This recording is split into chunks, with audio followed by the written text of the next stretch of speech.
Good. All right, good evening. Welcome to the June 13th, 2023 meeting of Pequannock Township Council. Ms. Marsh. In accordance with the requirements of New Jersey's Open Public Meetings Act, notice of this meeting was included in the annual meeting notice, which was filed in the office of the Township Clerk, posted on the bulletin board in the municipal building, published as a legal notice in the Suburban Trends and Daily Record newspapers, and distributed to all persons requesting notice in accordance with Township policy. Please join me for a Pledge of Allegiance, followed by a prayer and a moment of thanks for individuals serving our nation. I pledge allegiance to the flag of the United States of America and to the republic for which it stands, one nation, under God, indivisible, with liberty and justice for all. Most gracious Providence, we ask that you bless this governing body with an abundance of wisdom and understanding so that every deliberation will result in actions which will promote the common good and the general welfare for all of the people of Pequannock Township. Amen. Amen. Ms. Marsh, if you please call the roll. Mr. Dreesy? Present. Mrs. Florence Lynch? Here. Mr. Hurd? I am here. Mrs. Russell? Here. Mayor Cole? Here. Next item on the agenda is presentations. This evening we have Chris Vitz, the engineer for the Morris County for the rail trail. How are you? Good evening. Hello. I'm Christopher Vitz, as you said, Mayor. I'm the Director of Public Works and County Engineer for the County of Morris. My office is actually the Division of Engineering and Transportation, and we're actually overseeing the trail construction project. So I just wanted to give a quick update as to where we are in the process and on the project. So construction in Pequannock and Pompton Plains is quite far along. Currently, this section of the path that needs to be completed from River Drive south to Route 23 was delayed because we had to reinforce the riverbank in that area. That work was completed. They completed grading in that area, and that should be paved within the next 2 months. There's a large pile of soil that's there right now that's not contaminated soil, but we did have to cover it with plastic just so that there's no runoff or anything that flows into the river from there. The section, as you know, from Route 23 south to North Pompton Turnpike still requires cleanup, final grading, landscaping, signs, some other items too that are still necessary in that area. It's still under the control and maintenance of the contractor. It's not actually under the control of the county. It's still technically closed, but we've just kind of turned a blind eye and let people use it because we knew it was going to be an attractive nuisance. And I'll have to say, I've used it a couple times. Don't tell my boss. But there's hundreds, if not 1,000 people or more a day using the trail. So it's definitely been a welcome addition, at least to me, as being a county amenity. From that point, from North Pompton Turnpike south, we still are working on grading down to the bridge that crosses the Pompton River.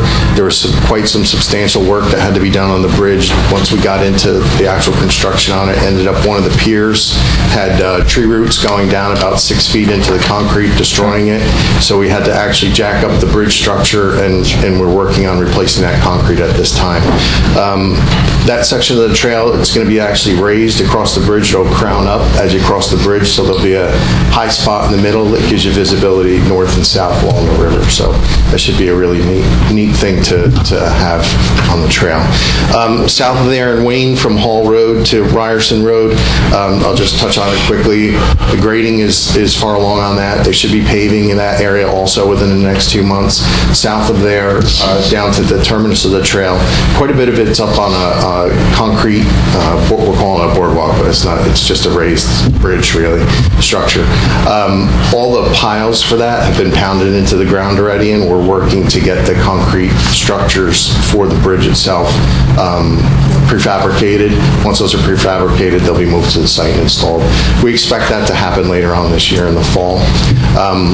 Also in the fall this year, most of the landscaping that we had hoped to get in the spring, it didn't happen. There were some changes to what we're going to plant. So several of the items we're going to plant are holly, cedars, and bayberry. So those are all native vegetation transportation to this area of New Jersey. They shouldn't require any real maintenance, no watering, anything like that. But if they had planted them this spring, they probably would have been dead by this point in time with how dry it's been. So they're going to hold off on that work until the fall, but they did start some topsoiling. They're going to do that and do some final grading, clean up, and then plant grass at this time. So along most of the trail sections that have been mostly completed, there's still the vegetative fence that we have to have in, the soil conservation fence. That has to remain until the project's actually fully completed. Once they do the final plantings in those areas, that debris will be removed. As far as the street crossings, we have the rapid flashing beacons are installed at Jackson Ave, and they're also installed at the North Pompton Turnpike. I checked again tonight. The ones at Jackson Ave were supposed to have been turned on already. I don't know why they were not, but I will check into that tomorrow. Just so you're aware, I was saying I used the trail. Adam may have mentioned, I live in Riverdale, so I'm very familiar with the area. I've lived there most of my life. I actually walk my dog on the section of the railroad that still has tracks and is still used, so I'm very familiar with the area here in Pequannock. So our plan is to have a lot of landscaping done by the fall. I think the bridge section down at the south end of the project, that's going to take a little bit longer. That'll run into next year. But the full trail completion is spring of 2024. I anticipate this section here in Pequannock being substantially, or if not totally complete by the end of this year. Hopefully fall of this year, but I just don't have that set in stone yet from the contractor. So they tend to do work in certain areas and then move to a different thing, and they're doing the bridge work now, and then they come back and do the landscaping. So we're kind of working with them on that issue to try and get them to substantially finish everything up. So some of the other things I wanted to mention is, as I said, the construction of the project is under the county engineer's office. Once we complete construction, the whole entirety of the project will be transferred over to the Morrison County Park Commission, and it'll be up to them to maintain it in the future. And that'll include, any grass cutting, things that come up, if there's part of the wood rail fence falls apart, anything like that they're going to be required to fix that. It is a carry-in, carry-out facility, so that means there won't be any garbage cans that the county installs along the trail.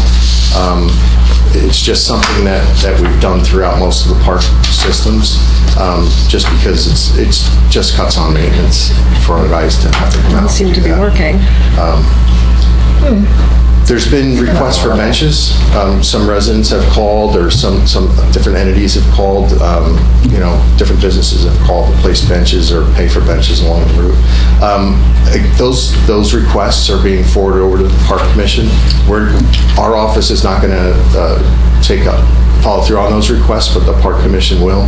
They had a couple. There was a woman here in town that had a son that passed away years ago, and Adam forwarded that to me and to Dave Helmer, head of the Park Commission. He's going to take care of that. There will be a bench for that individual installed. There's some other amenities that we've talked about, kiosks that are going to be installed also. We've been working with the local historic group to come up with some of the wording for those kiosks and messages. They will direct people to either historical items or something like the church or to a ball field or something like that. So those will be placed at various points along the trail too. So I don't think I've missed anything, so I'm here to answer any questions that you may have too. All right, the first question I have, and you know that we're trying to come to an agreement with the county on the guardrail by PV Park. Yes. The only thing that I would ask is if there is going to be landscaping there, if you could hold off. Try to hold off. Oh, yeah. So I do apologize that whole issue came up. It was really an oversight on my office's part. The guide rail, as I've spoken about with Adam, and I believe I did send a letter to you. We're working with the Park Commission right now We're going to come up with some easement language that will direct to the town, and then once the easement's in place, you'll be able to take over that piece of property and maintain it how you guys would like to do it. So either. And we know that that's not going to happen until the project is done. Until it's completed. But the actual easement language, we could work on that now, have it in place, and 2024, it's just a matter of signing and approving the documents. Perfect. Any other comments from? Chris, is the Yeah. guardrail going to be removed or moved? It'll be removed. It'll be totally removed? Yeah. All right, not relocated? No, with the stones that are there and the wood rail fence, it's easier just to remove. All right. Yeah. And you also brought up some things about street crossings. So the two that you've addressed what areas so far? Jackson Avenue Right. and the Northampton Turnpike, those will both have flashers, the rapid Okay. flashing. What about units. Alexander Ave? Has that been talked about? Alexander, we were just going to put up passive signs, but if there is, I know at this point, there's no signs there now and no striping. We've been asking the contractor to try and install those too, so. At this time, it's just passive signs that will be installed there, so just regular crosswalk signs, crosswalk striping. If there's a need that comes up before the end of the project to put in flashers there, we'll have time to do that. Even if it goes beyond the end of construction with this contractor, we can do that as the county. Yeah, there's definitely a need, because the three major crossings is Jackson, Alexander, and Newark Pompton. Yeah. And each has its own little distinct thing, but on Alexander, it is pretty quick because it's a straight shot out to 23. Yeah. So There's I a think little jogging definitely road there. yeah. I know that there's a has crosswalk more that's visibility, though. just towards the turnpike At from there. Ballroom. So I don't know if there's a chance to relocate that, to try and merge the two together, because I think it might be a little confusing. They're only probably 100, 150 feet apart once the other one's installed. So it may be a chance to combine them and put a flasher in for both. I'm sure Yeah. Frank will be more than happy to work with you on that. And I think we've addressed all the areas, but if there's another area that comes up that we didn't think of, that's all of a sudden we realize is a real danger. Just Adam will get in touch with me, and we'll try and take care of it as soon as possible. Yeah. I've got a couple of questions. Sure. So when we're talking about, let's talk about Jackson really quick. There is overgrowth on the, I guess, southbound side. So if you've got the actual railroad house right there, Yeah. and you're looking to the left, so if I'm going from north to south, I'm going to Wayne, I have to be at least 3 feet into the intersection to see down the side. Now, I asked Adam if we could cut the trees, and then we realized it's a county road.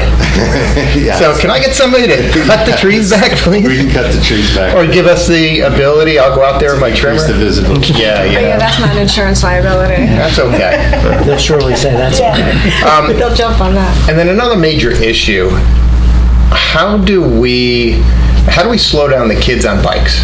Because they're not paying attention.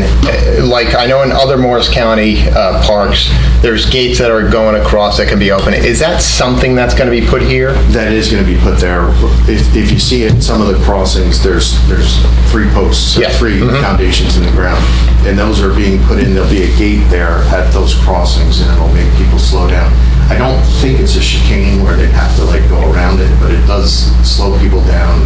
Right, at least the kids just can't blow right through. Right, and there'll be a stop sign there too, facing the trail. So I mean, it Yeah. comes down to enforcement at that point. But then that also adds another question. So if that is there, is it removable so PD and first aid squad can get down Yes, there? the center post Okay. is removable, and also the gate it's locked to that center post. So you open it up, pop the thing, and go out? You can drive Okay. down the trail. And they'll all have keys for this? or- Correct. Okay. Correct. One of the things that came up recently was the North Jersey District Water Supply Commission. They had asked, there's some gates that have to get put in along their property too, just to keep people from using the Yeah. 4-wheelers and stuff. And they asked about the keys and thought we were going to have a different key for every gate. That's not the case. It'll be the same key. Make it for easy. every Right. gate. So, exactly. They have like 20 gates or something throughout the project. But, it'll be the same key. But yeah, it'll be however many you need. We'll get to the Right. different emergency services. And then I presume, and this might be a question for Adam or you, but after everything's said and done, will there be some kind of an agreement or answer to if something happens on the rail trail, and that's Morris County property because it's Morris County Park. But if something happens and our PD goes there, are they supposed to sit on the person until Morris County Sheriff shows up, or do we have a certain I'm not sure on that. agreement? I'll have to talk. How does it work in other towns? So I'd have to defer to the Park Commission on that. Okay. I'm just not that familiar with how they usually police things and how the sheriff takes over at this point. Got it. So. I'm going to open it up to the public. I just have one more Go ahead. question. I know, I'm a fan of carry in, carry out, but it doesn't seem to be working right now. There is a lot of garbage on that trail. And going forward, if the carry in, carry out isn't working, is there any other plans to do a garbage or to have the county come in and go through and clean it up every once in a while? So I have to, unfortunately, I would defer to the Park Commission on that one too. I'll have to ask them that question. So I would think if there's a bunch of debris that does, end up occurring, they are going to have to come in. Yeah, it already is starting in some places, so. Yeah, And I've noticed that too. And Chris, to Kyle's point, in addition to garbage, I mean, it's really kind of the same thing, but dog waste. Oh, I know. That's like... I've seen the posts. Yeah, We've so that's gotten like a about big it. thing. So I wonder, like, in other county parks, they never consider even like dog Well, no, they waste do. bags, They right? have the doggy, Yeah, that's what the I'm- green Bag or thing. something. Right, that's what I'm wondering. Is that something that can be looked at? I can talk to Park Commission about that too. Would that be considered an add-on or an upgrade? I don't know. I mean, if you So just so look you at- get a bag. They'll give you the bag, but you still have to carry it out. Right. Yeah. The problem I've that we're also seeing seen is them they're like bagging post with a little Leaving it. pail. Right. I also see that around, like when I run, I freaking see it on the ground. I know. No, I mean, I understand it's not garbage cans, but like I go camping and a lot of the campsites, they have Yeah, that. they have that. Where it's like, almost like a can, but it's not for garbage, it's just for the dog waste in a bag. If the county's going to install that, they might as well install a garbage can. A regular because someone's going to garbage have to bag, come and clean it. They're trying to stop. Well, we'll see.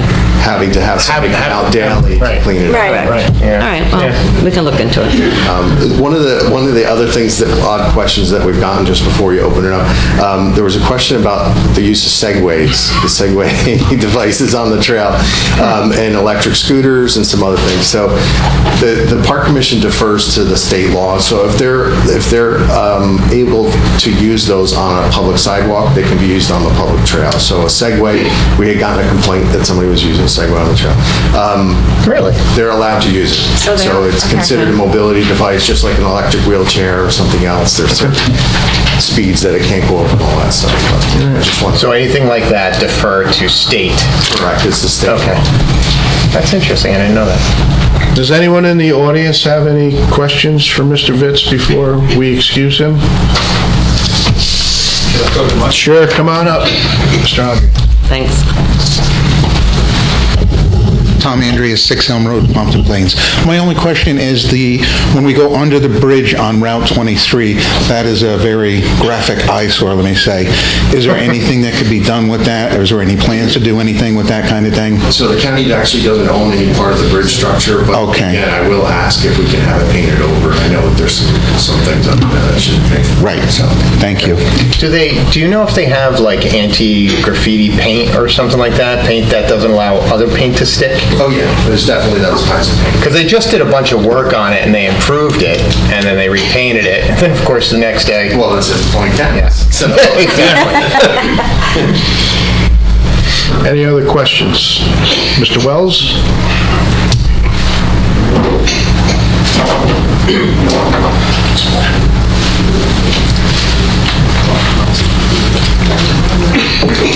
Joe Wells, 5 Washington Street. The first thing I want to do is just reiterate Ryan's statement about Alexander and Melissa's also.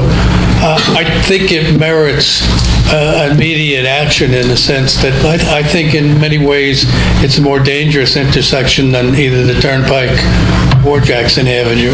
And I don't know if the council agrees with that, and I would like to get their thoughts about not considering it down the road, but making it clear that that's what the town would want to do if that's your preference. I totally agree. On the way here, I came up Alexander Ave. They do not even look. They just keep going, and you have to be looking But for the the people. gate hasn't been installed there Right. yet, so Right. but we need something flashing. No, too. we're talking about, there's really three things that we have to do. We have to make the motorists aware, and that, in that case, would be using the same blinking lights that we have on the other two places.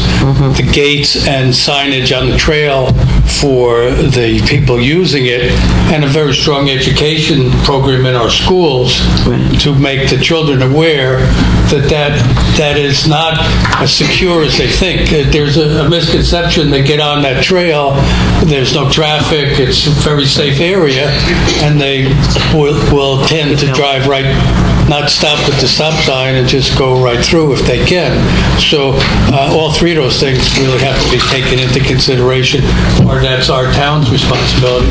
But I want to convey strongly that we really think there should be signaling at Alexander equal to Jackson and the Turnpike. And the other is a question. The boulders that run along the trail in various areas, I've never seen a bicycle trail with boulders like that. I could see them outside the fence or as a way of preventing cars to enter, but the guardrail, and then we have other fencing. But I think that blunt force trauma to the head is one of the most serious and deadly accidents for bicyclists.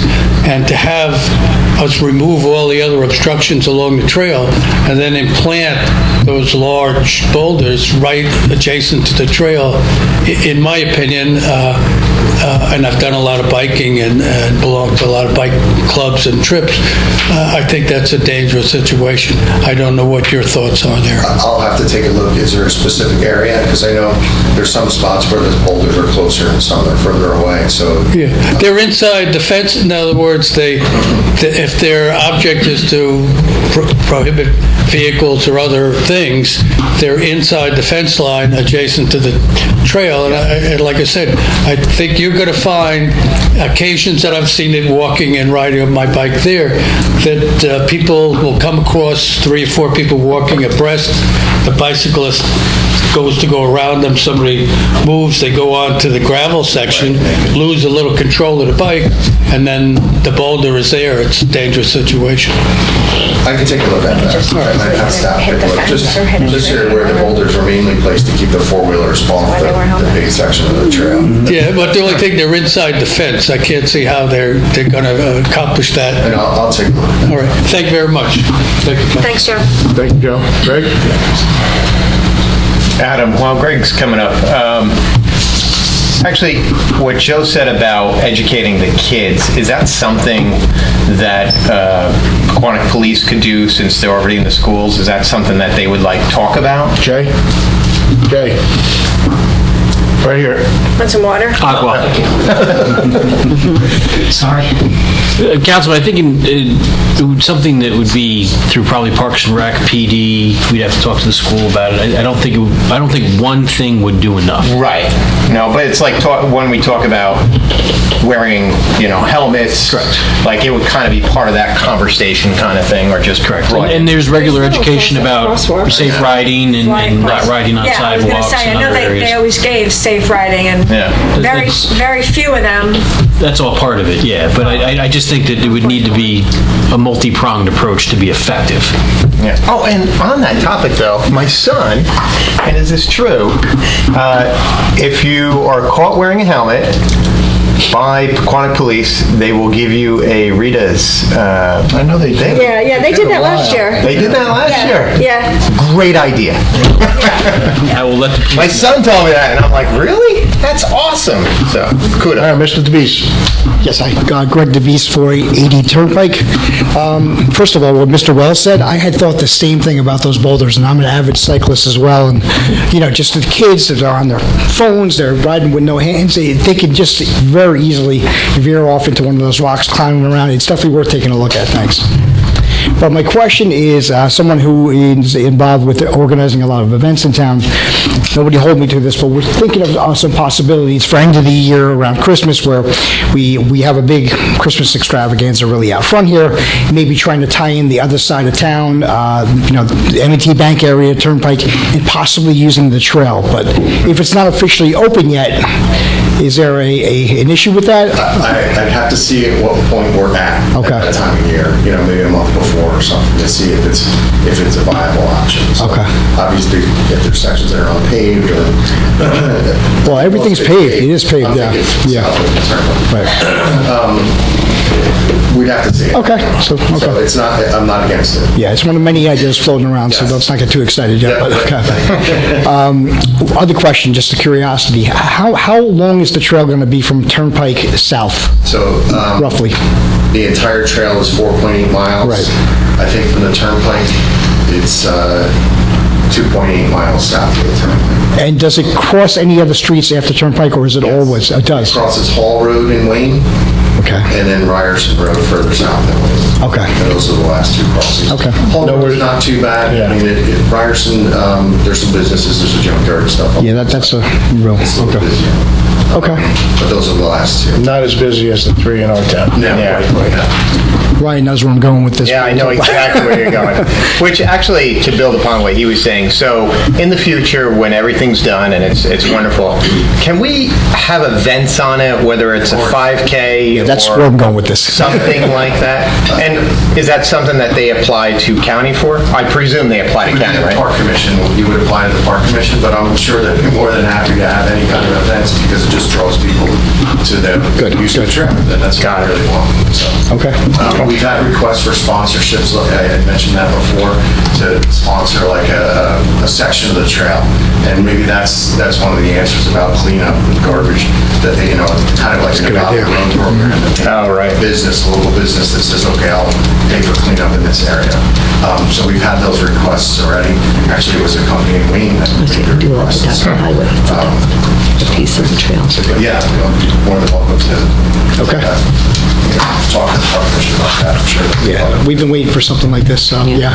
Thanks. Okay. All right. So Chris, that's interesting. So just like people do adopt a highway, you could do something like adopt a part of the trail, and then you'd be in charge of like cleanup and... Correct. Park Commission is trying to do that because they've just been hit so hard with staff. Call it what it is, advertising. That's all right. But yeah, I mean, that's one of their faults is to have. It keeps it clean? Right. Yeah, I would do it, yeah. Hey, for the right amount of money, we could do a wonderful shared services project. Yeah, right. Maybe something that they're interested in too, so. There you go. If no one else has any questions, I'm going to let Chris go. Chris, I got one thing. It looks like in sections of the trail, the contractor's been driving like excavators and stuff on it with tracks, and it's digging in and making a little bit of a mess. Are they going to We'll fix have to that? repair those areas, so. Because some of the edges too are starting to like fall apart already. Yeah. Okay. I know it's porous pavement that we were required to put in. It's a lot more brittle than like Horrible stuff. So engineers like. Yeah, it has to get vacuumed. That's one of the things that's incredibly. I got someone's parking lot, so I know. But I'll check into that. Okay. Those are any damaged areas will be replaced quickly. All right, Mayor and Council, I just want to thank Mr. Vitz for coming out tonight. Thank you. And as he alluded to, it's wonderful to have a working relationship where, as he noted, we communicate regularly and constantly. So as council brought things up, went right to him. He often answers the telephone on the first or second ring. So as such a highly placed county official, that's a tremendous compliment. Well, and just so you're aware, I mean, almost every weekend I'm down at one of the D&J Pizza or something like that. I always drive Alexander Ave or go down the Turnpike or Hall Road or something to check on the trail. So I'm in the area. I'm regularly looking at things. So a long time ago, Riverdale was part of it. Any thoughts from Riverdale? They want to. I heard they want back in. So the mayor has alluded to that, trying, my thought would be to get him up to Riverdale Road. Right. At least because then you got some connections through sidewalks to the different places in town. Beyond that, you have Post Lane, and then there's a brickyard that's there that heavily uses the railroad. You won't be able to get through that part. So I think Riverdale Road might be a viable option, but the railroad really has been resistant to it. That may change. The gentleman that's there at the railroad now, he's going to be retiring soon, and the new person that takes over, she may be more willing to barter. Awesome. Like Mr. Brewer said, thank you very much for coming. Thank you so much. Thank you. Thank you. Thanks, Chris. All right, next presentation is our very own Frank Russo, engineer for Pequannock Township. All right, Frank. What's better than one Oh, engineer? that's beautiful color. 2 engineers. Stay. Everyone has bad eyes like me, you can't see that. Color too, great. I'll mark this A1. Fair enough. Yeah, we can share if you need one. It's okay. Moly. Okay. Maybe you can give me one at the end. You know that. I just need to put it in music folders. Good evening, ladies and gentlemen. So, Greenview Park, tennis courts. First question, what do you want? That's a great question. That's the big question. So this picture that we're looking at, That are 6 of about 80 different options for court layouts. The upper right corner, that is the layout that was completed last year. Okay. The Easterly, that's three pickleball and 2 3 basketball. pickleball and 3 tennis courts. That was practice. 3 pickleball and 2 basketball. That's a quick question. Which one was that? I'm sorry, upper left. 3 and 3. Yeah, 3 and 3. that's what was done. There's a dyslexic left. Right, okay. This one over here? Your other right. Okay. It's the upper Okay, left-hand corner. Can I ask a quick question? You can ask as many as you want. So about the basketball. If basketball is in that same area, is there any issues with that? Like, would there be... Here, Jen, take I was this. just going to say, Jen. Fence in the middle? I'll share with Mr. Brewer. Would there be like a, I don't want to say fence, but... We'd have to fence it. You would have to put a fence in between them, correct? Yeah, you couldn't have basketball. Should. You would have to. Sure. Again, this is Conceptual. whatever you council thinks needs to be done there, just tell me, and then All right, so if we do one basketball court, how many pickleball courts can we fit? Looks like 4. It's like 4. you could probably do 6. We'll let you. You know, the I like this.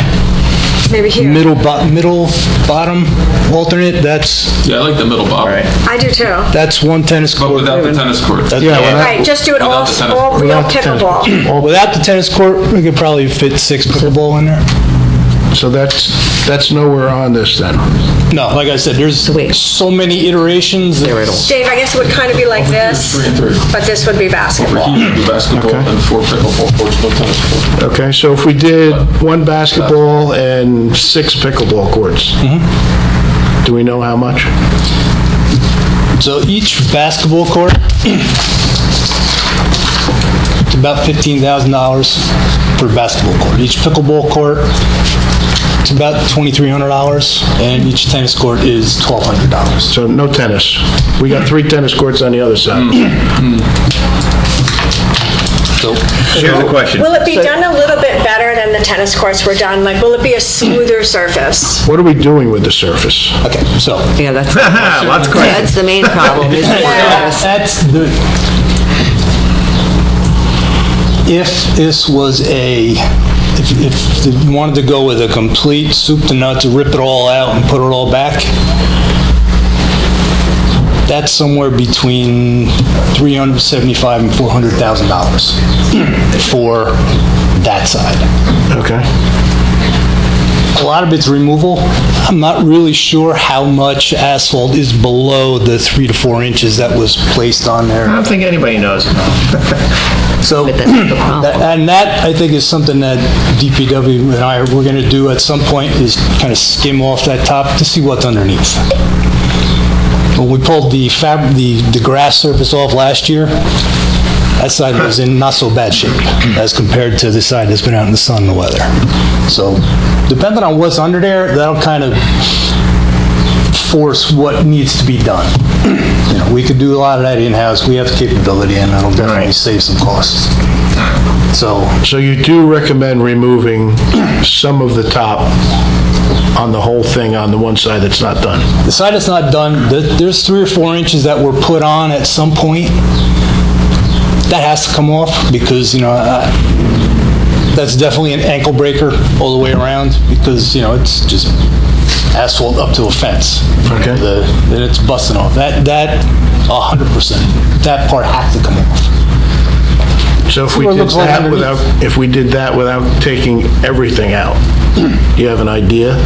Was that with the 15,000 and the, Six pickleball, one basketball, just removing 3 inches of and then putting down a new top. So taking that off and disposing of it, it's going to be between $40,000 and $75,000. Okay. If we drop it off, it's $40,000. If we load it up and they come and take it, it's $75,000. Let's truck it out ourselves. Yeah. That we could do it ourselves. It's just going to take time and It'll trust take and a lot driving. more time. Yeah. But We then still you gotta said cut to the do grass. that same thing by taking everything out. That's Everything where you meaning- came up with the 400 or... Everything meaning that 4 inches that's on top plus everything that's below it. Yeah. I mean, take it all down and then build it all. Now we're back up. talking 400,000. That's large dollar costs. but you think you can get a pretty good service with just taking the first 4 inches off? We don't know. Or you I won't would- know until you pull it off? I want to pull it all off just like we pulled the grass off, Right. turf off. Okay. That wasn't so bad. If I pull that 4 inches off, You'll be able to tell once So you I pull guess that we off. got- I'll pull that have a 4 much inches better off and understanding then on we'll go what from we there. should be doing or what we can. We just don't want to patch it if it's just going to fall apart again. So that's the whole main thing. Yeah, but then the question is, if we put 400 grand into it, it is in the flood area. Right. Will it end up being like this in 10 years or 5 years anyway? Or is it just best to take the 4 inches off, put another level, recap it, make it pretty darn good, and then take it from there? So all asphalt cracks. That's just the way it is. The high school tennis courts are cracked. Yeah. Right, not the flood. right, everything's gonna, yeah. Asphalt cracks unless you put it inside a building. Yeah, I don't have a problem with cracking, but there was kind of like this and that to me was a little dangerous, but... So it's not. No, I'd like to get that I'd 4 love to inches find out off what's underneath. and see where we're at, if we have to do half this year, half next year if possible, or... I mean, I'd like to see it done this year, so let's get over there, let's find out what is underneath the 3 to 4 inches, and let's come back to us with a hard number of, 6 pickleball courts and 1 basketball court, taking 3 to 4 inches off is gonna cost us this. Are we replacing all of the green fence around? So the posts, we think we should keep. Okay. They're older posts. They're much thicker.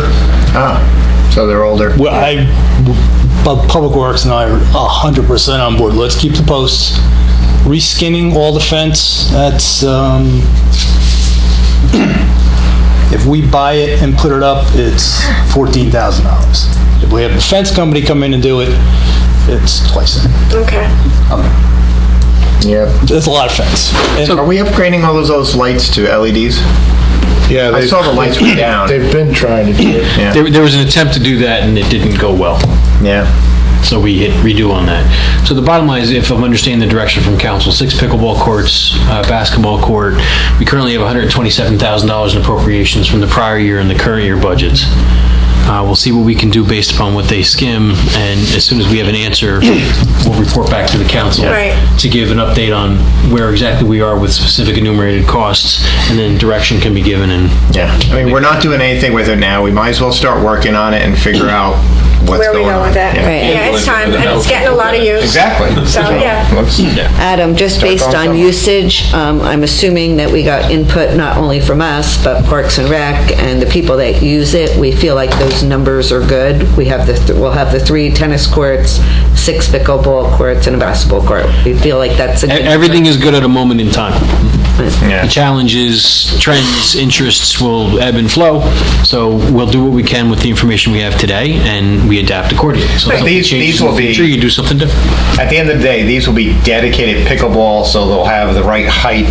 I don't know anything about The pickleball. netting and the Instead of size, making- Right. everything will be dedicated. It'll be That's what regulation as there's the right opposed number of to courts. the other side, which has the tennis nets. Right. So, would we repaint the other side to go back to regular tennis and just have pickleball here, tennis there?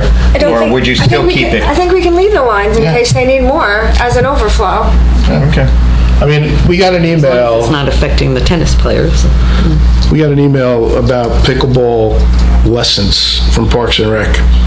Angela called an hour after we got the email. There was 2 slots, 5 o'clock and 7 o'clock on Wednesdays. 5 o'clock was already filled. Yeah. Serious? Yeah, no, they're doing very well. A lot of people play. It's always busy. It's packed. Okay.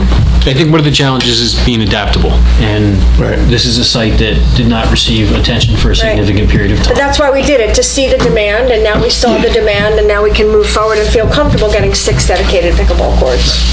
And as opposed to not getting the attention, now it's getting some love, and we'll figure out what needs to happen. And if 10 years 5 now, years from now, 10 years, yeah, then you change Pickleball courses. falls, we do something different. The key is the maintenance and the upkeep and the attention, not to let that wane. Right. And between engineering and public works, that's not the case. There hasn't been any Right. really maintenance in a significant number of years. Yeah. So Unfortunately, it's only new when you put it in.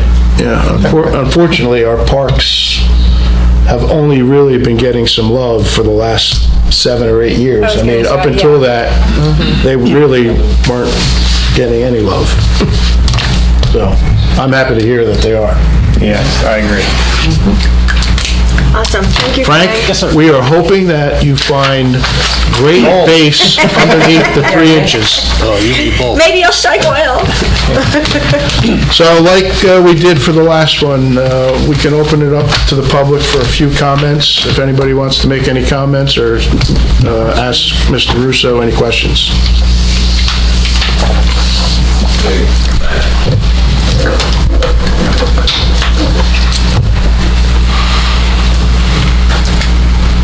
Simon Hardy, 98 Mountain. Yeah, listen, it's no secret we play pickleball. We're all about pickleball. We think it's great. A couple of things I'd like to add to the comments today. I think what we're seeing as avid pickleball players, and I too, is a lot of the tennis courts are being converted over to either 3 or 4 pickleball courts. So, here's an example. I know you've got a couple, and you probably saw that in your research as well. I think 6 would be great, 8 would be better. And we would have the footprints in that area to have 8 pickleball courts on the same footprint as 2 tennis courts. So that would be the first comment. The second comment would be real consideration should be given to the thought of fencing, and we've seen some pretty dodgy pickleball fencing done, and I actually took a copy. Don't add to the cost of the project. It's going to add to the cost of the project. It won't get done for 3 years. Yeah. It's kind of key because you mentioned before about liability. If it's not fenced right on the inside, balls are going everywhere. And for those that don't play pickleball, the average tennis game lasts about 45 minutes. The average pickleball game lasts about 15. So when you look at a plan and you figure how it moves through, the people moving on and off the courts, and if I can, I'll hand out a couple of examples that I just printed this off. So this picture gives you an indication from one of the top pickleball court companies on what they had designed with lack of foresight on the fencing. So if you look in the upper left-hand corner, it's kind of hard to see, but there's one gate, which means every 15 minutes, 6 courts divided by 15, roughly every 3.5 minutes, you've got people coming off those courts on an open play evening and having to pass through everybody else's game to get out that one point of progress. I know what you're saying, right? It's a disaster. So if you were playing in that court, and if you were unlucky enough to be playing in that court, everybody would be rolling through every 3.5 minutes. It would be a nightmare. So thought would have to be considered to interior fencing and how we would flow traffic in and out of that court, commonly overlooked by people putting pickleball courts up in their town. The second thing I'd like to say, I owned a commercial fencing company that... Want to give us a deal? No, I don't do it anymore. I'm out. Thank God it was a rough business. But I would, I agree with your comments. There's no need to take those posts down. They're a heavy gauge post. They can be sanded, they can be cold galved, spray painted black, and they'll look like brand new, and that'll save a lot of money. Another thought is you don't need that same height mesh surrounding the outside, the perimeter. It's just not necessary on pickleball. It is in tennis because balls go higher. Pickleball, if you haven't played, it's a wiffle ball. If you can whack a wiffle ball over the fence, you're doing very well. It does happen, but it's not like tennis where they're going to go flying. It's just not necessary to have that same height mesh. 6 foot is pretty standard. The interior fencing is typically 4 foot, and much like the fencing at the baseball park or even at the high school, it's usually capped off with something so that if somebody does fall into it, it's only 4 foot, they're not going to get hurt. But in the interior fencing is also a big deal because pickleball injuries often come from errant balls. They're hard, people stumble on them, especially if they're coming from another game. You're watching your game, the ball comes across, you step on it, you break your ankle. It's common. So to protect the town, fencing is a good idea.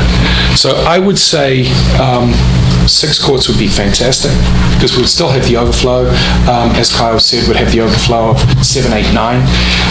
I don't know what the difference in cost would be to go from 6 to 8 because it fits on that footprint. And I've just, I think I've given you the only copy that I printed of the 6 to 8. I'm just trying to think if there's anything. Oh, one other thing I just wanted to say in terms of the Parks and Recreation was, I'm a member of Parks and Recreation Advisory Committee. Because it's new in town, people don't really understand how pickleball's played and what the movement is and where the momentum of the sport comes from. So I'd just like to address that real quick. Pickleball breaks down into 2 parts. The most popular form of pickleball by far is not the leagues, although as we know, the league sold out in one day. The league just opened up for the Winter League, and I believe it's filling up today, and it'll be sold out by the end of the day. The most popular part of pickleball is what's called open play, which is open to anybody. Singles, doubles, triples, 12 people, it doesn't matter. There's a set period of time, people go and play. It's super social. So you have the pickleball itself, the game, and then between games, if you had 6 courts and you had 60 people between games, you're back in a set area, standing around chatting with the people, putting your name back on the board and working your way through until it's your turn to go out and play with another 2 people or 3 people or whatever. Social side of it is really big. So a little bit of thought would need to go into where people would hang out and stand. So right now there's really nowhere except in the parking lot. May not be any room to do anything other than that. There's nowhere to put your bag down. There's nothing there right now. But generally speaking, the places where we play pickleball, a lot of people will congregate in one area. It is very social. People may or may not be drinking wine and beer during that, during the games. Can't do that in the park. Can't do that. We would never do that either, Dave. We would never consider that. We would never consider it. But, and then in terms of how it's handled, how that whole thing is handled, Parks and Rec is a little bit confused about that. There's never any staff there anywhere handling this. It's handled with a whiteboard. So the whiteboard, I only printed 1 copy, but the whiteboard is simply a whiteboard that's put on the wall. Anybody between 30 people and 150 people, there's just blocks on the whiteboard. You rock up when you arrive, you put your name on the whiteboard next to 2 other people or 3 other people, or you make your own group of 4. And as you go out and play pickleball for your 15 minutes, your name is crossed off, and eventually when you come off, you get your name back up on the board. They're doing that now down there.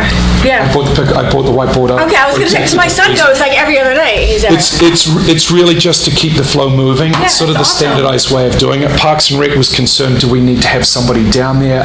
And they were kind of against the whole idea initially. I think they still are, of open play, but open play is pickleball. The league is a small portion. Parks and Rec set up the league, which is awesome. I'm on the league. I'm really enjoying the league. It's great.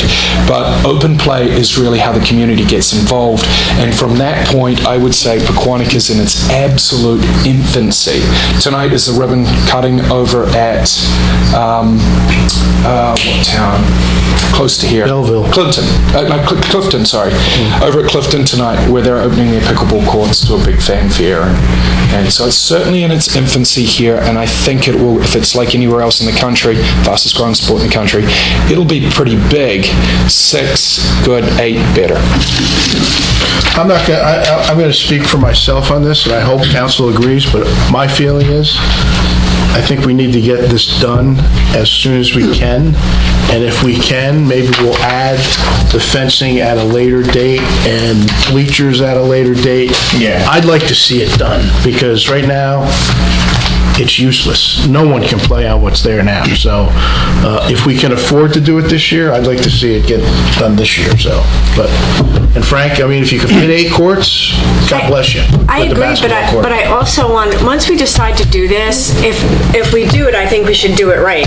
I'm a big fan of doing it right. And also, you know what, that could be a great Eagle Scout project, right? What, Like fencing? make a little pavilion. Oh. A little pavilion with the chairs like they did by the high school. Right? Like right off to the side with some picnic tables. I think that would look great there. Even a couple of benches. We could put a yellow bench. Well, and he does make a good point, because if we end up putting, making boxes out of it and putting the small fences inside, then you have to take into consideration, how do I get into that court? So it's kind of like batting cages, right, on the other side of 23 getting in. But then the question is, how do I get to the back set of courts? Well, you just put a couple of... But we have to do pavement or concrete all the way around to make the No, I think walkway they to just get want to an the back. opening. I think they just want an opening. Right, but what he was saying is you don't walk through the first 3 to get to the back 3. Right, Then that's you're what I'm always saying. going through So you games. just So you have put an opening on openings the back. along the way, so He's worried each about court the has a way to get out without bothering the other We court. can have a gate in the front, we can have a gate in the back. Yeah. Right, but then the gate in the back requires No, I concrete would and a have walkway to get to openings the on back. each court. I've seen where they just have a doorway cut. Yeah. And it's dirt path. There's nothing special, and you would have it on each side. You can walk on the grass. Yeah, you can walk on the grass. But I mean, we Right. were just talking about pavilions and fences, and now walking on dirt's okay.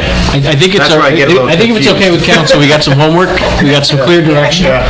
Frank will look into the 8 versus 6 to Take the determine the top off. spacing. Let's find out what's And we'll come underneath. back with the answer with the numbers and Okay. do that as expeditiously as possible. I mean, Public Works, and we're looking at other areas in town where we might be able to add, fresh, brand new. There's opportunities in other locations.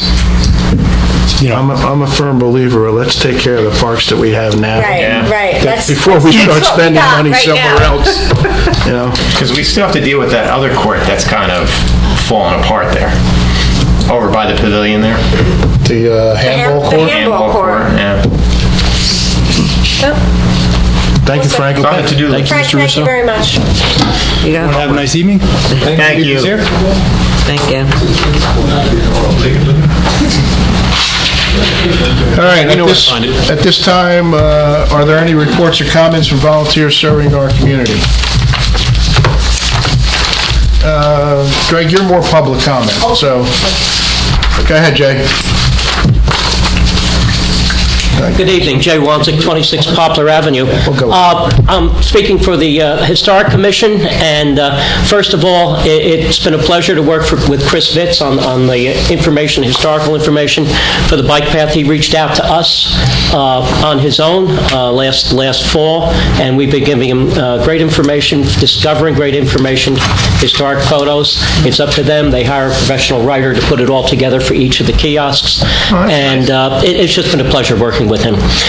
Second item, over at the Township Museum, the trash problem just continues. I try to pick it up every day. We have a local resident that also picks up, and the police do what they can, and they'll even talk to the kids on the speaker, but out of sight, out of mind. I think the worst problem is the later night kids, the kids that hang around dark. And technically, the station property is under the rules of parks, and I don't think anybody's supposed to be there after sundown or at 9 o'clock. I find the same types of garbage there each time, so it's the same group of kids. And, the police are doing a good enough job. They do stop by and talk to them. It's just, I think that's the trouble area.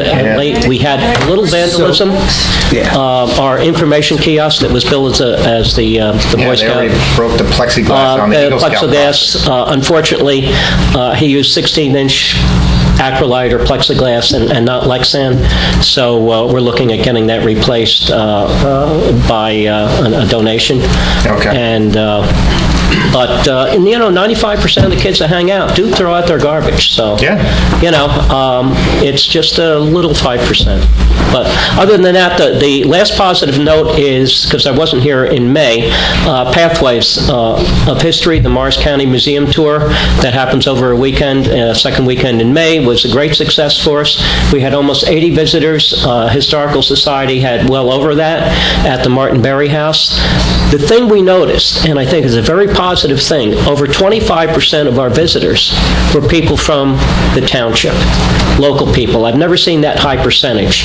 So I think the bike path is positive. It increases visibility, and more local people from our town are seeing it. And once the society gets to operate and open the Martin Berry House, hopefully by the end of summer or the end of the year, we'll see that interest keep building. So thanks all for your support. Thank you. And thank you for the water. Greg, we're going to take you as part of Chamber for volunteers. Okay, thank you. He's also on Economic Development.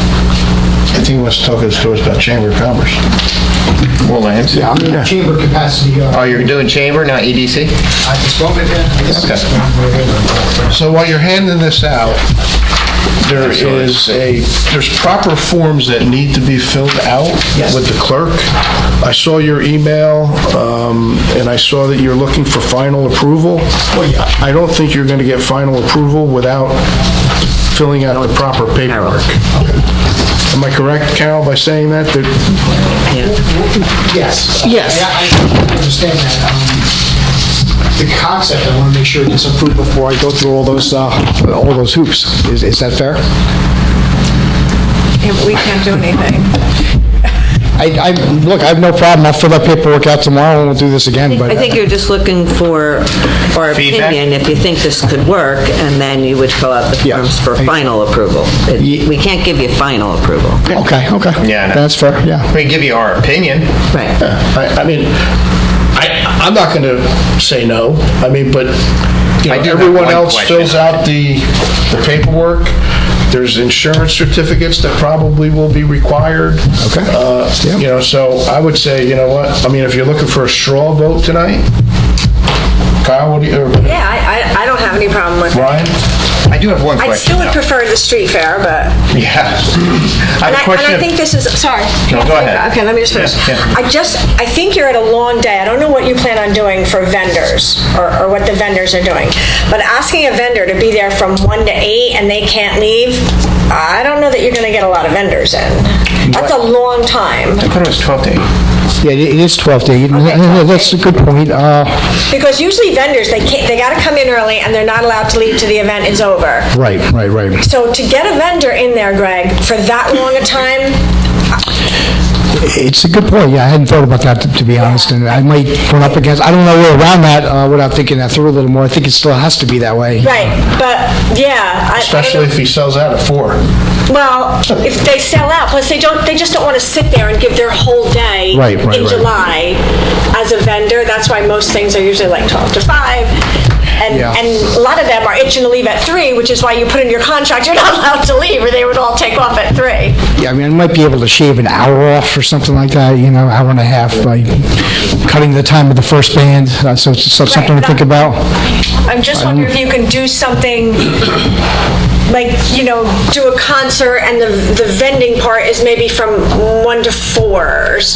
I would have no problem with that, but there is the concern, I guess, then we have to manage the traffic of the vendors coming out, which isn't impossible. You'd have to put the vendors someplace else then. Yeah, well, and there are 2 vendor spots, and as I'm thinking this through, as we're talking I'm through. I'm guessing you're going to charge for tables. Yes. I would think that you're not going to get a lot of responses with having to be there for such a long time. That's a good And point. that's what I would be afraid of for you. Oh, I'm definitely afraid of losing money right now, believe me. That's, lose the chamber shirt, literally here. How many food vendors are you looking at? Well, off the bat, Unico's interested in coming back as part of it, so that helps. Probably at least 5 others, I would hope. Right, I think the food vendors are a little I different wonder than if there's the any way other, that you could fit it in the small parking lot near the pond. you don't want people to have to walk. Well, it's not that far. Oh, over there. What do you, the food vendors, you mean? Yeah. Yeah. I mean, EMTs like to occupy part of that. Oh, but you got the EMT there and. They don't need all of it. That was just the only thing I noticed. No, thank you. It's a good point. Long day. So what I'm thinking already is we have two sections for vendors. One that is very close to where the entertainment is, and one that's across the pathway by the handball court. So maybe I can go through it with the vendors. If you are not comfortable staying until 8, you're going to be in that section that's more by the handball court. We can get you in and out easier. But anyone who's right by where the entertainment is going to probably be locked until the end. Right. So thanks, good point, and I'll try to probably manage it that way. That was my only thought when I looked at this. Other than that, I think it looks fun. Okay. I got a question about the car show. Have you ever had car shows on the grass over there? We did have car shows on the grass, but when the field was re-skinned, if you will, and irrigated, that was ceased. Right, we used to have it on the soccer field that he's talking about.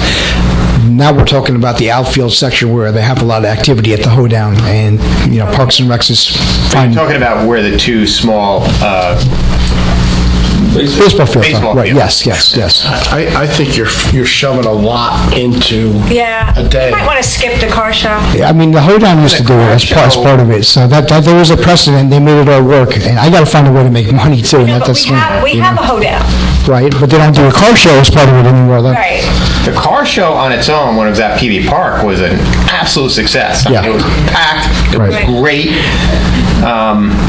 I am concerned about the fields. Yeah. From a baseball. Because it's going to hurt the fields. Depends on conditions. Well, that's why I asked about have we ever had it. Absolutely, Adam. If it's like it is now, and that's how it was last summer, that's how we're trending. Of course, if it... Can you have the car show in the parking lot in front of the tennis courts? Where do people park? And that's exactly what Parks and Recs used to do also. After they stopped using the field, they used part of that lot, and that is still a possibility. Because I wouldn't want it to wreck the field. Right. So I think we're all on the same page there. It's been so dry, you could absolutely do that now. And no one who owns a car like that's going to want to go in a wet field either, by the way, So the intent would be, yes, most likely the weather pattern is going to continue like it is, and if so, the outfield would be fine. I talked it over with Parks and Recs already. But of course, if the weather is such that it rains the whole week before and we have a mud fest, it's not going to happen. We'll have to use part of the lot. And I did talk to Dan about that today, Dan Commune, about that possibility. But for now, we are trying to just work with, hopefully, the grass. Yeah, I don't like the grass either. I think you should take the first row. We can do a couple of rows, of the parking lot. I don't know how you're going to do it. No, there's a lot of cars. Like at PV, that whole place was packed with cars. How many cars was over at PV? I understand. I don't know, but it was a lot, I think he's going to have to limit the number of cars. Right, you're going to have to limit the number of cars and just do it in the parking lot, because... If he takes the first row up against the fields, where are people going to park? Yeah, well, for reference, Dave, and it was before my time really, but Parks and Recs told me they used to block off that whole back lot for the hoedown just for the car show, and it still was a success, and people found places to park. I know that's not ideal, and that's not exactly what I'm looking to do, but there was a precedent, and it did all somehow work, but I didn't see it. It was before my time. Yeah, I haven't seen that either. That's actually pretty interesting, though. I think if you just parked in the front grass area that we've been using for other events, right? And, like when you first come in on the side road. Of the ditch. Right, on the other side of the ditch and just the streets, you probably could.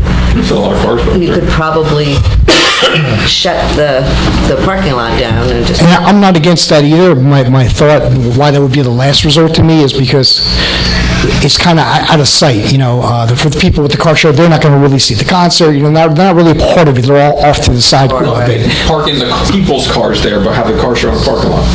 Yes, that's... Where they park for the yes, that's kind of where we're going now, yeah. Yeah, the parking. Well, that is all part of the form that you need to be filled out. Right. Okay. Because we need to see exactly what we're approving. And I appreciate that, but what I'm trying to avoid, because especially the time crunch, is I bring that to you and we have to go around for another month. So this has been very helpful, thanks. I think I know how to put the right things on paper, and we can hopefully push it through pretty quickly after that. I would ask that you see Carol. I think she already sent me the forms, but I'll check. If I haven't sent them, call me and I will. Yeah, I think you sent to me about a few weeks ago, so yeah. So I guess, one question, is there anything on this plan that we don't legally allow, I want to say? So he could just cut that off because it's not going to get approved? No, by policy or law, there's nothing I'm aware of in the current proposal that would be problematic. So then it's just a question of, do we want cars on the fields? Correct. Or do we just want them parked in the parking lot? Yeah, I'm not a fan of parking on the baseball fields. No, I mean, if they want to park on the other side We of just that put little a ton of creek. money into our fields, and It's hard enough to keep them up as it is, and those are our backups. Right. Those fields over there. so I'd rather they don't park on the fields. I agree. Okay. But then there's no issue with having vendors on the field, though. So if he wants to have 10 by 10 tents or use it for that kind of stuff, it's just, we're saying As long as it's not a vehicle. As long as it's not a vehicle, okay. Right. So if you want to reorganize your plan, if that helps you or anything, I don't know. Yeah, I should be so lucky to have so many vendors that they're going to flow out to that part of the field, but yeah, it would help. So, thanks. Okay. There's your 2 cents. Thanks. And just so you know, we meet one more time in June, and then we only meet that's once right. in July and once in August. Okay. Yeah. Yeah, and so just for my clarification, once I fill out that paperwork, does it then still have to go past the next council meeting? Yeah, it has to be put on the agenda. Okay. Then we'll look at Notice is provided. Is that going to be 2 weeks from now, or First it 3 goes weeks? to the police. It's always the second and fourth Tuesday. Okay, thanks. But we're Yeah, not- and part of the forms that you fill out are for the police department to fill out.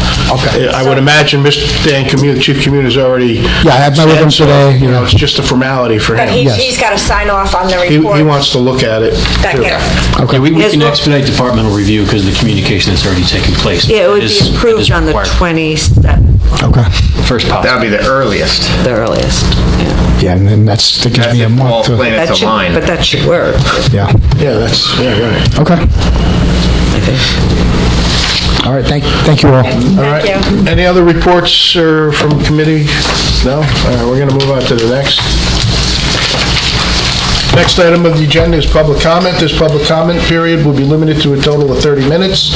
An additional period of public comment is reserved later in the meeting. Individuals are requested to limit their questions and comments to 3 minutes. If anyone wishes to address the council, please wait to be recognized. Come to the microphone and provide your name only for the record. Anyone?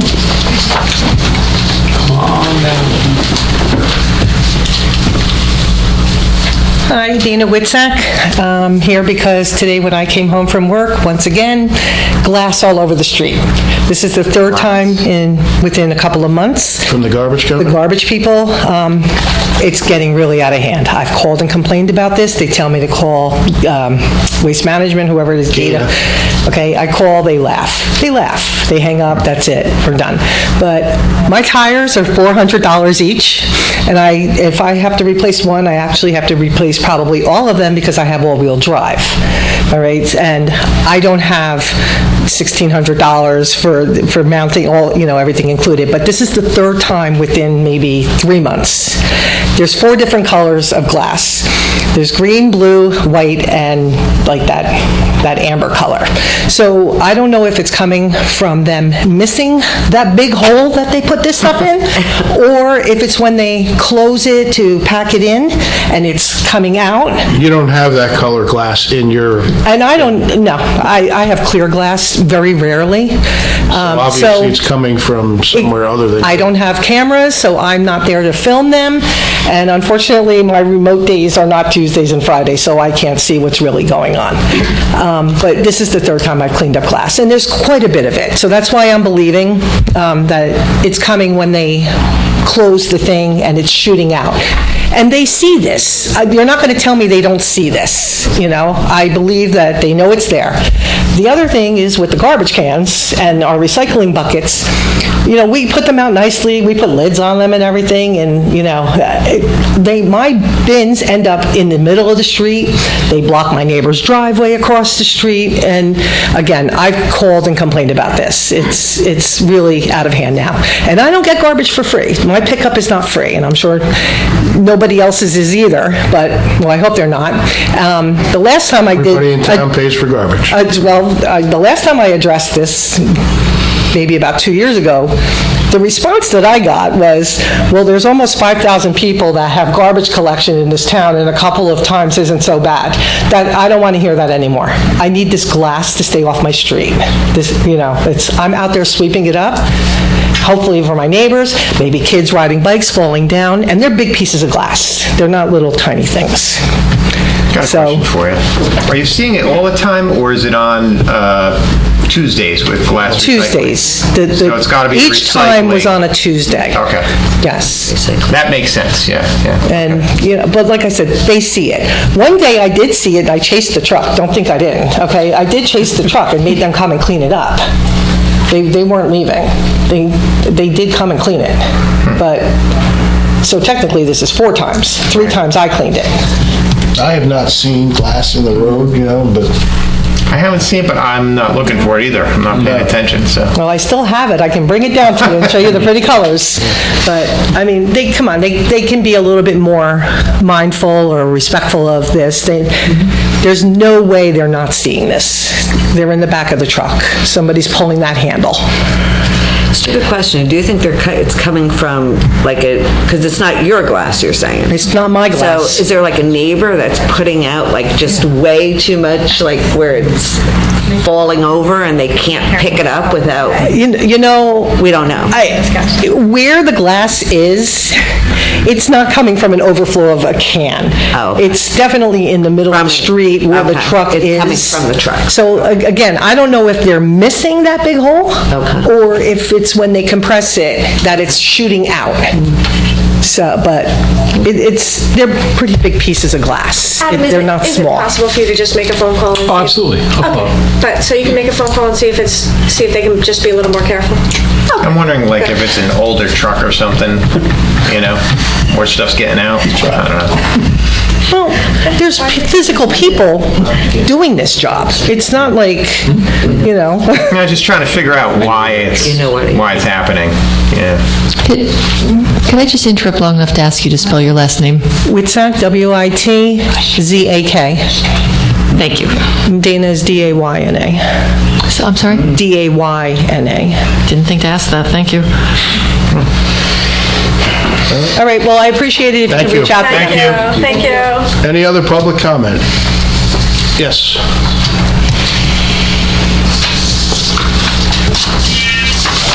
Good evening, everybody. My name is Rich Peterson. I'm here briefly tonight to speak on behalf of my company, Citrine Power. We are a community solar power developer, and we're actually working on a development here in town. And this is the first step of our community engagement process. We're currently developing a large rooftop community solar project at West Park Business Center on West Parkway. The project will consist of 3 separate arrays on the roofs of 210, 220, and 230 West Parkway, and will connect to the JCP&L lines at the street. This will be a part of New Jersey's new community solar program, which is set to open this summer. Community solar projects are solar arrays whose power is actually divided among multiple participants. They're called subscribers. These subscribers receive bill credits on their utility bills from participating in a community solar project. These subscribers can be located anywhere in the state as long as they are in JCP&L territory. And this program is specifically helpful for people who cannot use rooftop solar on their own homes, be it they have roof issues, they rent, or they cannot afford to install panels on their own. Community solar also enables those in low or medium income households and in environmental justice communities to have greater access to clean power and energy savings. Rooftop projects like this at the West Park Business Center under development also help New Jersey reach its clean energy goals while keeping New Jersey's open space undeveloped. Our hope is to work together with the town and Morris County communities at large to educate folks and provide clean power savings locally to those who are interested.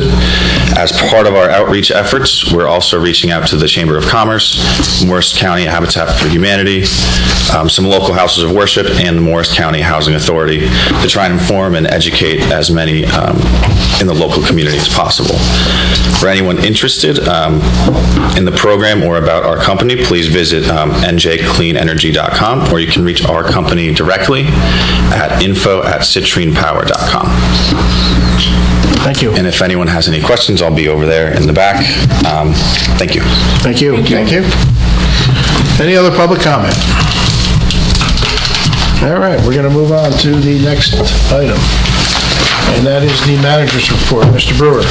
Thank you, Mayor. I've not gotten to talk very much today, and my report is no different. Wow. Thank you to the engineers for their various presentations, and later this evening, we have the sewer rate study and recommendations for discussion. Unless there's any questions about my lengthy report, that's all I have at this time. I like short ones. All right. Any comments or questions from council? No, sir. All right. There are no public hearings scheduled for this evening. Next on the agenda, ordinances for introduction, and there are no ordinances scheduled for introduction at this time. Next on the agenda is resolutions. Ms. Marsh. Beginning with Resolution R 2023-144, approving the renewal of the designated alcoholic beverage control licenses, and that was updated since it was distributed to include all the licenses. 145, authorizing the acceptance of a hold harmless agreement from 23 Van Ness. 146, authorizing the acceptance of a hold harmless agreement from 6 Cameron. 147, authorizing the discretionary award of a contract to Tetra Tech Incorporated for preparation of a repetitive loss area analysis in an amount not to exceed $25,000. Resolution R 2023-148, providing for the insertion of a special item of revenue in the 2023 budget pursuant to NJSA 40A487. 2023-149, authorizing utility office refunds, payments, or cancellations. 150, authorizing tax office refunds, overpayments, or cancellations.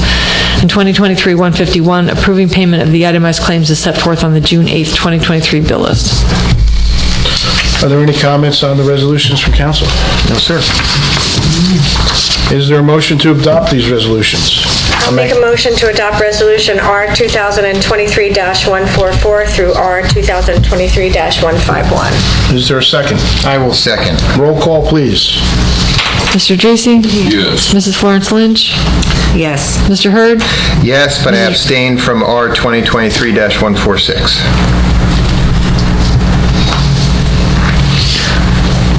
Mrs. Russell? Yes. Mayor Cole? Yes. Next on the agenda is discussion on sewer rate study. Mr. Brewer. Thank you, Mayor. Members of council, we have Julie Kuplik, the Township Chief Financial Officer, joining us this evening. She's over there. I didn't even see you. Hi. You didn't see her come in. You will notice within the rate study that the spreadsheets are much more visually pleasing than the ones that I typically produce. Yeah, we don't need a magnifying glass.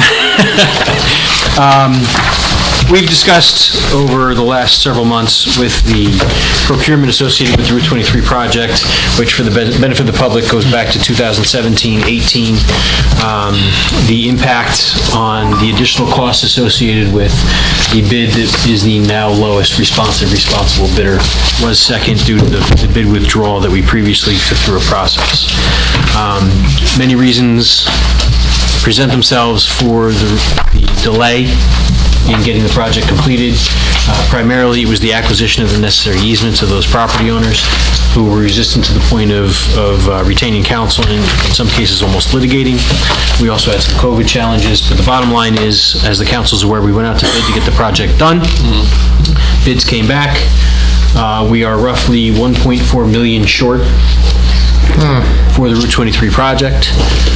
During the budget discussion, we also reviewed some challenges to the sewer utility, and the bottom line is Julie and I and staff, primarily Julie, to be clear, worked hard to prepare the rate study that is summarized in my cover memo and enumerates projected rates moving forward, which would supply not only the utility with the operating revenue to sustain itself, but also deal with the additional debt, which would need to be authorized through the amendment of the ordinance for the Route 23 sewer project. From a 10,000-foot view perspective, as the sewer rates currently sit, the analysis includes a 7.5% increase in year one, which would be effective January 1, 2024, 2.5% increase in year two, and 2% increases thereafter. So if there are any questions conceptually, I'll be happy to do my best. If there are any technical questions, we're lucky to have Ms. Kupelik joining us. But the bottom line is, this is unfortunately what is needed. I think I read next year would be a $80 increase for the year.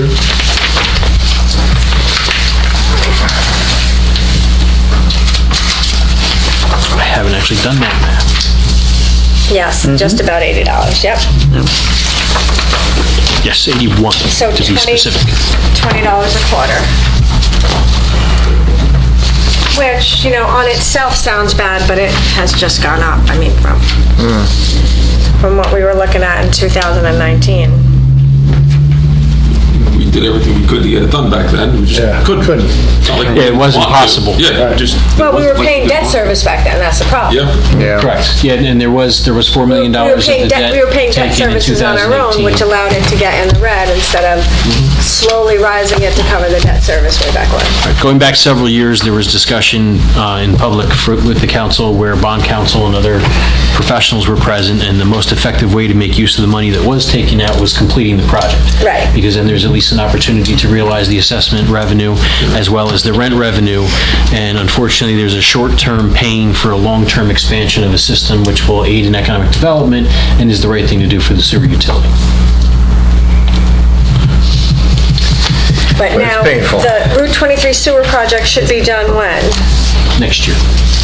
So we're still raising, even though we're getting additional monies coming in from So we that. gotta Is borrow the money. because that's 'Cause there's a- that's correct. paying off the Yeah. current debt. Correct. It goes out to, it's already gone out to bid, so we award it. The schedule would be, if the council approves the rates and the preparation of the required ordinance, at the meeting on the 27th would be the introduction of the ordinance amending the funding for the Route 23 sewer project, as well as the introduction of an ordinance amending the rates effective January 1, 2024. First meeting and the only meeting in July would be adoption of both ordinances and the projected award of contract. And you don't think the contractor will start the end of 2023? I think the contractor's going to start as soon as he can. Exactly when that would be subject to pre-construction. Currently, the bid is subject to a 60-day extension. So by local public contracts law, we have 60 days to award a contract following the opening of the bid. And there was a mutual agreement to extend it to 60 days further, which is July 15th. I think this is the best we're gonna do, so. Unfortunately, but best thing to do. Yeah. As noted in prior rate studies and discussions, the raising of any rate, whether it's utility rate or a tax rate, is never something that's favorably looked upon or done with excitement. Unfortunately, with the project being what it is, it's necessary. There's no way to increase hookup rates so as not to hurt the existing customers? No, they are increased, but you just can't increase them enough. Council took action a few years ago to increase the connection fee for the first time in over a decade. Right. It was not raised to the statutory maximum. Council could raise that to the statutory maximum. Is it going to make a significant dent on $1.4 million? No. The problem is we're spending $7.5 million to add 46 customers on the commercial corridor. But we have to because they took out the debt 10 years ago. 2018. How many? 2018. So. Pretty far away. 5 years. Do we have any other option before? Is there something we're not, I know we asked these questions before. I mean, it's just the situation that we're in at this point. This is the most effective way to proceed forward based upon the advice of not only, Julie and me, but the township's auditor, the township's bond counsel, the township's financial advisor. Many times in municipal government, a rate is established that hits the residents over the head in the beginning, accumulates lots of fund balance, and diminishes over time. It has been the practice of this council and staff to implement the lowest amount possible to be what is needed, which is why we have 5 years of increase. Right. So instead of anybody with a 50% increase, you phase it in to be as little of an impact as possible. And we're not the highest. If you look at the next page, we're actually lower Yeah, I'm than looking at that right now. Bloomingdale, Butler, but we are higher than a lot of the others. And those are, the 23 is where we're going to get, hopefully, tax rate, development there. Seems like we don't have any other options. Yeah. Based upon the taking out of the debt in 2018 and needing to optimize that money, we don't have any options. All right, so what do you want us to tell you what to do? If the council is amenable to the rates as established by the study, an ordinance will be prepared for introduction at the next meeting on the 27th. I'm okay. Go. Yep. Gotta do it. Julie, anything to add? Thank you for joining. Well, thank you for coming, Julie. Appreciate it. Good job. All right, next on the agenda are reports and notices, and there are no reports and notices. Next on the agenda is council reports and announcements. Councilman Dreese. Thank you, Mayor. Well, we had an awesome day for the Memorial Day Parade. It was a very, very nice day. Thank you for everybody that came out. I think it was almost record attendance in town. There was a lot of people out. Yeah. It's a nice day, and thank you to all our veterans that were with us in the parade. It was nice to see a good number of them there. So, other than that, that's it. All right, thank you. Sweet and simple. Councilwoman Florence Lynch. Yeah, none of my committees met this month, but just a couple of things. You might be bringing some of them up yourself, but we did the yellow bench ribbon cutting on June 3rd. Yellow picnic table, I'm saying bench. Yellow picnic table for, Yeah, the bench on the mind. Yeah, and that was at Greenview Park. If you haven't seen it, it came out really nice, and that's for mental health awareness and to educate people and to help, open up those conversations. But I think what's really good is there's a lot of other groups in town that are excited about getting in that project as well. So I think you're going to see a couple of yellow benches popping up around town, so. Picnic tables. I mean, picnic tables. I keep saying benches. Picnic tables. Anyway, so that was a feel-good project. It was, I thought it was great for the community. And just go ahead. make sure you mention that the picnic table was paid for by all of us individually. Yeah, we paid Not for the it. taxpayer. The town didn't pay for it, we all Right, paid for it. exactly. We all paid for it out of our pockets, so that was good. What else? We did a ribbon cutting at Poppin' Balloons on June 4th. The owner there is Kim Pomeroy. That was a neat little business. She does balloon arrangements for all occasions. She has novelty items in the store. I thought that was neat. Congratulations to the group that did the Pride Fest. That was a nice day as well. That event was on June 3rd. A lot of us went to the 100-year celebration for the fire department, Company 2. That was a wonderful event for the entire town. What else? Rotary did their 5K race on Sunday, June 11th. That was an awesome day as well. What else do I have here? Are we all going, everybody's going to the Eagle Scout Court of Honor, right? That's got Tomorrow, moved. 6:30. Tomorrow, Okay. 6:30. And then everybody's going to... Company 2. Right. And then we got PV graduation, high school graduation. Everybody got those emails? Yeah, that's it. I didn't really have anything else, so... All right, thank you very much. Councilman Hurd. Oh, thank you, Mayor. I think Melissa pretty much covered it all. All right, thank you very much. Yeah, right next. June 20th. I'm going to fill in the gaps. There you go. There's more. I left some for you. Yeah, hold on. Let me just open up here. Okay, so, number one, congratulations to the high school baseball team. Yeah. I figured you were going to cover that, so I'm not going to say anything more. Rotary 5K was great. Interesting thing, so I had my first aid squad meeting last night, and they were talking about stuff, their calls and everything that they're doing, and I really appreciate them because they really do put everything on the line. But they were talking about, there was a call that came out, and Chief was pretty much around the corner, and it was on Tudor. He ran over there, first responder on scene, saw smoke coming out, ran upstairs, couch on fire, finds the resident, wakes that person up, takes the person out. Like, not even thinking. Like, this is just in their DNA. Yeah. And the way that they spoke about it, just nonchalantly, like, hey, we just banged that out and got out, and then everybody else showed up. Did what we had to do. Yeah, it's very, you take those times and you really think about whether it's first aid squad, whether it's company 1, company 2, police department. It's just in their DNA, and I just want to say I really appreciate it, and thank you very much for getting up at the times that we don't to really take care of the town, and that's what makes Pequannock so great. So, other than that, that is all I have, actually. Thank you, Mayor. All right, thank you very much. Oh, one thing. Sorry. Oktoberfest is October 7th. I know it's early, but Is that the First Aid Oktoberfest. Squad one? First Aid Squad, yeah. October 7th, yeah. Okay. October 7th. Now I'm done. All right. Thank you very much. Councilwoman Russell. Everybody mentioned everything, so, but I just want to make a note. The Rotary, the 5K, they raised around 15,000. Final numbers aren't in. But That's just great. so you know, what the Rotary does is they raise the money and they buy the bulletproof vests for the police officers. So they do a lot. They donate, they help other countries. They do so much, service above self, and it's 100%. These people, I'm a member of Rotary, I don't do half of what the rest of them do. It's a really, really a great group, and I encourage anybody. Scholarships. What?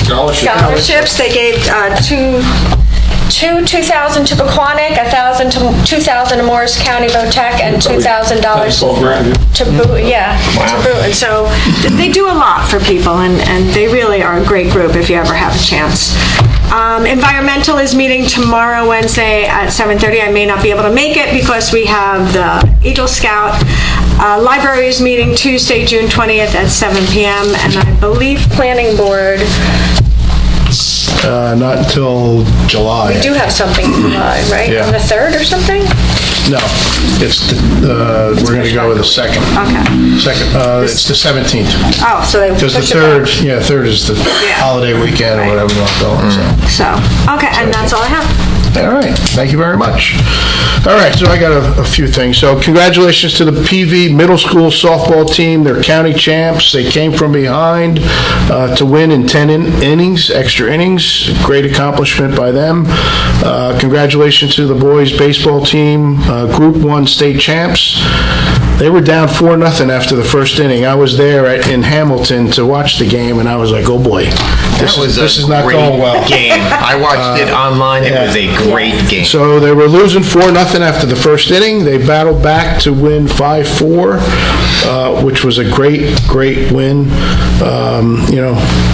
We did bring them in at 11:30 at night with a little sirens and action. So A little. yeah. Well, wasn't as big as the band. So I mean, we only had 3 police cars, 1 fire truck. I think. But it was loud. It was loud. When the band won, I think we had every piece of emergency equipment out that we had. But you know what? Well deserved. They'll never forget the experience of being brought in by the escort, and that's why I think a lot of people that grow up in this town come back and live in this town. Yeah. And just so you know, the reason why we didn't have every single piece of equipment out, because Dave and I were discussing it, we had a lot of complaints when we did it, and that was at 10 o'clock, and he's like, they're not coming back till 11:30. And it was kind of like, whatever. And Company 1 was at a fire in Riverdale at that time, so Company 1 couldn't participate. But you know what? It was a great event for them, and they'll never forget it. June 1st, I was able to go to the Cedar Crest Memorial Day event that they had up at Cedar Crest to honor all of the veterans that are there. It was a great event. June 3rd, like Melissa said, we did the yellow picnic table dedication. That was another great event. All of us were very happy to support that well-worth cause. June 4th, we did the ribbon cutting at It's Poppin'. June 5th, Kyle and I had a planning board meeting, which got a little tense at times about that small piece of property down at the other end of town. Really? Well, there was one member that wanted to know the size of the property. But you know what? I thought that was an okay question. Yeah, it was. I just got the answer. Yeah. June 10th, Company 2 100th anniversary was a very well-attended event. Congratulations to Company 2. June 11th, I had the experience of attending the Albanian Center ceremony in Riverdale, which was 2.5 hours long, which was a lot longer than I originally thought. I joined the mayor of Riverdale and the mayor of Pumpkin Lakes, and the president of this Albanian community center reached out to me. He said, you have a large population of Albanian residents. We do. We have a So large we really would appreciate, so I attended the event. It was nice. They got a beautiful building over We used to have the Albanian Huge. Social Club in town, but they closed. I think they moved over to there. this. Yeah. So, tomorrow night, Ryan Seeley, Eagle Scout ceremony, 6:30 at Company 2. And Holy Spirit Carnival starts tonight, and it goes until Saturday, so make sure you get your Zeppelis and your rides in and your raffle tickets. Harry dropped my son off on the way here. I want the purple Yeti. Yeah. And that's all I have, so we'll move on to the next. Next item, again, is public comment. If anyone wishes to address the council, please wait to be recognized, come to the microphone, and provide your name for the record. Nobody? Seeing no one, there are no minutes for approval, but we do have closed session. Is there a motion to approve Resolution R 2023-152, authorizing the Township Council to meet in executive session to discuss contract negotiations regarding an open space acquisition and litigation? I'll make a motion. Is there a second? I'll second. All in favor? I got no. Opposed? At this time, the public portion of the meeting is recessed to closed session. Thank you all for coming.